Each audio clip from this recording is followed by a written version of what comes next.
Well, here we are, June 4th, and you talk about pushing a cushion. We planted this is the 4th. We planted this on the last Saturday morning, I believe on the 27th, yeah, I think it was the 27th, and then it was going to rain that day, and we got rained out. But timing's everything, ladies and gentlemen. I don't care what the name brand of the seed is on the bag or the celebrity endorsement and all that bullshit. That's basically what it is. It comes down to timely rains. You don't get rain, you don't make grain. And I don't care whether it's food plots or for ag crops. That's the one equation you've got to have, and they don't sell it over the counter. I want to show you these rows of corn. Last Sunday morning, the corn wasn't in there. That old 7,000 planter, some would consider it a relic, but it's still putting out the corn, and did a good job.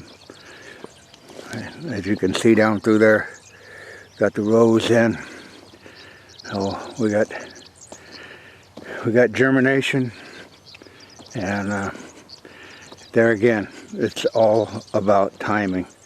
I was planting this in the fog last Saturday morning, and here it is Sunday morning, so you can see how close it was to not getting planted. All right, well, yeah, we got the corn up. I was amazed. Like I said, had 3/4 of an inch rain Friday. That was down here. It was just in a narrow pocket, and we lucked out. Over here, the beans haven't germinated yet, but I just hope that they'll come on. If that germinated that corn, and I got good coverage on the beans and packed down in there, so just hopefully they'll come on this week. The bad part about it is there ain't much rain in the forecast. 30% chance of thunderstorms this afternoon, but it's supposed to start getting hot and dry. You know, gotta have rain. You know, as I look down these rows, and they're weed free, I can't emphasize it's not about killing anything. The reward to see your efforts of this new corn emerging, as a conservative person, conservation minded, trying to give back, it's so far more rewarding than pulling a trigger or launching an arrow, killing a deer, and then running to Facebook and touting about it. Now, don't get me wrong, I'm glad people hunt, and I hunt too. But you know what? My trophy is in this picture right here. To till the soil, to be connected to your land, and come back a week later, and this is your reward from the man up above, because I'll tell you what, he's the one that gave us that rain. And without his helping hand, this would have been lying in dry dirt. So, and so much more than just dumping dope on the ground and calling it supplemental nutrition. You know where I stand on that side of the fence, so I ain't even going to go there. But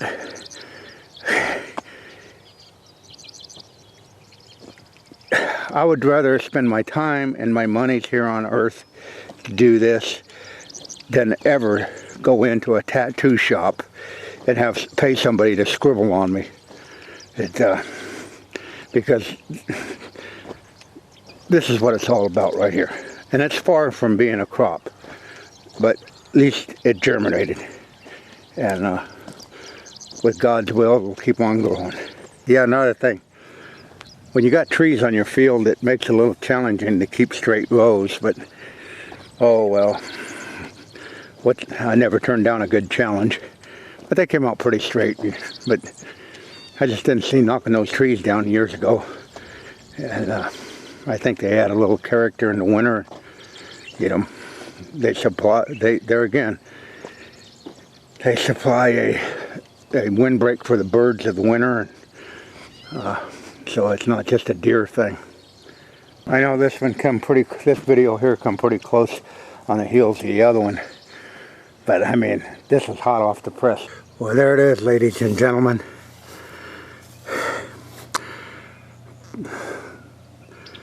The holy grail of food plotters and basically humanity. There's 3/4 of an inch of rain in that gauge, and without that, I don't care what you plant, what celebrity, so-called celebrity endorsements on a package or whatever. Without that, what you see in that rain gauge, it ain't gonna happen. Now, when we went up on that field, and in a week you've seen what proper pH, soil samples, knowing exactly what kind of fertilizers to put in, and rotating the crop from bean to corn, corn to beans. And I'm trying to pass this on to help people. It has nothing to do with my personality whatsoever. I'm just trying to help other fellow people out there interested in the spirit of giving back. Now what you see up on that field, that corn that's in that field cost me $261 for 43 pounds. For the soybeans that haven't grown yet, they haven't been germinated, they've only been in the ground a couple, well, tomorrow will be a week. You're looking at $1,100 worth of expenditures out of pocket. Now I know a lot of you go, I ain't got that kind of money. I've heard that kind of bullshit all my life. And I look at them and they're scarred up from when they got more ink on their arms and their face and their neck and probably on their ass if I gave you a shit about looking. But if your priorities are about giving back, other than self-serving of scribbling on yourself or drinking how much whiskey and beer, and don't get me wrong, I used to drink my beer, but what I'm trying to get at, you can do so much more with that same money. So when you hear these people bitching about deer numbers being down as they sit in a bar crying in their beer, ask them, what have you invested into your habitat or around? And they'll say, oh, I bought a hunting license. Well, that's like saying you're going to piss in the ocean and raise it. So like me, hate me, cuss me, you can even fist fight me.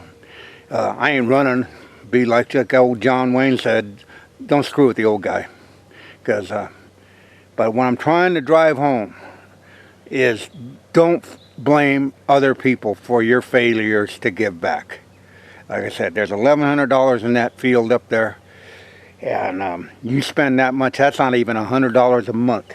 If you saved $100 a month, $25 a week, you too could improve your habitat.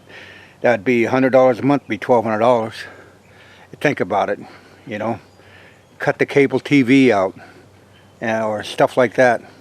And I'm not trying to be preachy, but I'm trying to tell you, you do have the money. It's just at your priorities if you're not doing that.